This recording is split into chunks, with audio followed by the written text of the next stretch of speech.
Ce message pour dire aux éventuels candidats à l'immigration clandestine qu'ils sont mieux chez eux ici en Côte d'Ivoire. La preuve, beaucoup qui ont tenté l'aventure ont connu le contraire de ce qu'ils espéraient. Dans la dynamique de sensibilisation des jeunes, des comités de lutte contre la migration irrégulière sont installés dans les chefs-lieux des régions. Le comité régional de San Pedro a été installé lundi dernier. Dans le souci de pérenniser la sensibilisation, Monsieur le ministre Ali Coulibaly a décidé d'installer des comités régionaux qui devaient prendre la relève. À San Pedro, pour le moment, nous pouvons les rassurer. Nous ne connaissons pas de cas véritables d'immigration, mais avec les jeunes, il faut la sensibilisation. Et c'est très important et j'ai insisté pour que le comité démarre dès la semaine prochaine avec une feuille de route établie par le comité local. Un kit de sensibilisation a été remis au comité régional de lutte contre la migration irrégulière afin de mener à bien sa mission. « 30 jeunes ont pris part au forum multi-acteurs de jeunes de l'ARGA, Alliance pour refonder la gouvernance en Afrique. Ils sont issus des partis politiques et de la société civile. Le forum vise à amener les jeunes à se connaître, à se parler afin de prévenir les crises et les affrontements entre jeunes. Ce forum, qui a lieu à l'université Alassane Ouattara, est le deuxième après Korogo. Aujourd'hui, la problématique de la cohésion sociale est plus que d'actualité dans notre pays. Mettre ensemble nos jeunes de différentes partis politiques pour qu'ils se parlent en une journée. Le plan pour nous de déjà anticiper sur des crises éventuelles qui pourraient provenir de ces jeunes qui ont des idéologies et des appartenances différentes. Une initiative de l'ARGA pour un changement de mentalité et de comportement des jeunes, sachant que ceux-ci constituent des acteurs clés dans le maintien d'un climat social apaisé dans une localité. Ce forum a enregistré la présence des experts sénégalais qui ont apporté leur contribution à la réussite de la rencontre. Le Forum des jeunes pour la cohésion sociale, je rappelle que c'est une initiative qui a démarré en Côte d'Ivoire. L'idée, c'est d'arriver à justement avoir un regard croisé, avoir un panorama de ce que les jeunes de la sous-région, comment ils se représentent justement le futur de cette sous-région-là. Après la rencontre de Bouaké, d'autres forums multi-acteurs jeunes se tiendront à Daloa, à Bangourou, Bondoukou et à Abidjan pour une sensibilisation de la jeunesse sur la paix et la cohésion sociale.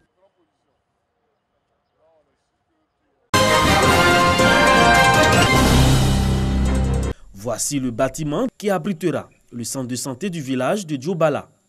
Par défaut d'établissement sanitaire de premiers soins, cette localité, située à une cinquantaine de kilomètres de Séguéla, au nord-ouest de la Côte d'Ivoire, a enregistré plusieurs décès chez des femmes en situation d'accouchement.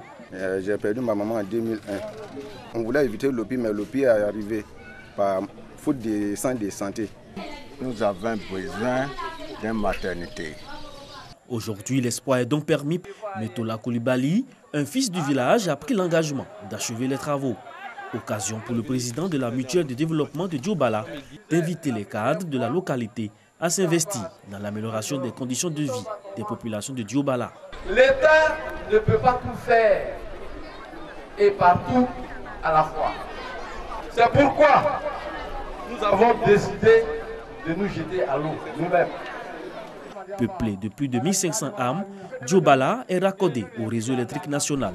C'est un village qui dispose également d'une école primaire et d'un château d'eau. La construction du centre de santé de ce village annonce sans doute un nouveau départ pour le développement de ce village.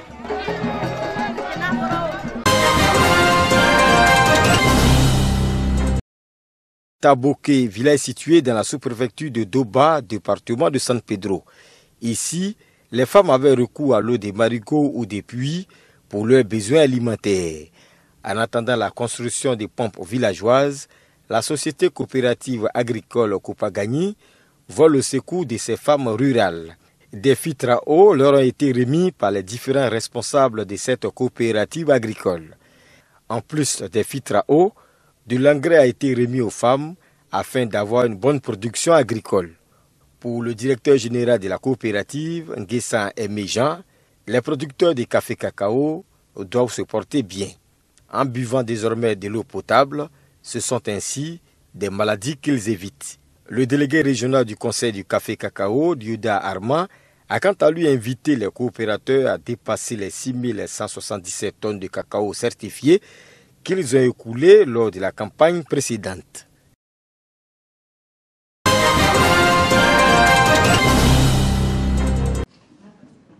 Faire connaître la nouvelle vision de la gestion du sport, évaluer la mise en œuvre de la feuille de route 2017 et recueillir les contributions des directeurs régionaux et départementaux en vue d'élaborer la feuille de route. Tels sont les objectifs que se fixe le ministère des Sports. Pour réussir cette mission, il vient d'initier à Yamoussoukro une session de renforcement des capacités au profit des directeurs régionaux et départementaux des sports. Il s'agit d'outiller les DR et les DD sur les nouvelles approches managériales du sport en Côte d'Ivoire. C'est à travers le sport que nous pouvons permettre à l'ensemble de nos concitoyens de retrouver leur bien-être.